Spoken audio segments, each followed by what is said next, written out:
ஹர ஹர சங்கர ஜய ஜய சங்கர ஹர ஹர சங்கர ஜய ஜய. பெரியவங்க எப்படி இருக்காங்க, இப்போ எங்கே இருக்காங்க என்று பரணிதரிடம் தவறாமல் விசாரிப்பாராம் காமராஜர். மறைவதற்கு சில மாதங்களுக்கு முன்பு ஒரு நாள் காலையில் மகா பெரியவாளை சந்திக்கச் சென்றார் காமராஜர். தகவல் அறிந்த பெரியவர், அவருக்கு உடம்பு சரியில்லை, அவரை ரொம்ப தூரம் நடக்க வைக்காதீர்கள், கார் எவ்வளவு தூரம் வர முடியுமோ அத்தனை தூரம் வர்றதுக்கு ஏற்பாடு பண்ணுங்கள், நடக்கிற வழியிலையும் கல்லும் முள்ளும் இல்லாமல் செதுக்கி சீர் பண்ணி வையுங்கள் என்று தொண்டர்களிடம் சொன்னதும் முன்னேற்பாடாக ஒரு ஸ்டூல் போட்டு வைக்க சொல்லியிருக்கிறார்.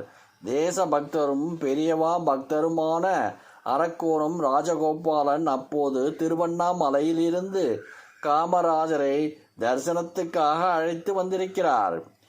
மகா பெரியவா உட்காரும்படி செய்கை காட்டியும் உட்காரவில்லை. காமராஜர் நின்று கொண்டேதான் இருந்திருக்கிறார்.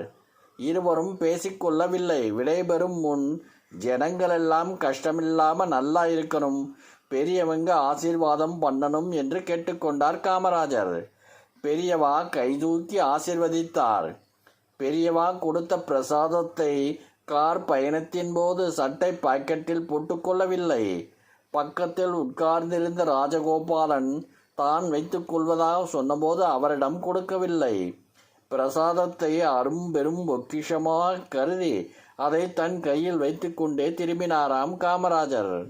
மகா பெரியவா அருள்வாக்கு, பொறாமை உடையவன் எதை பெற்றாலும் மன நிறைவு அடைய மாட்டான்.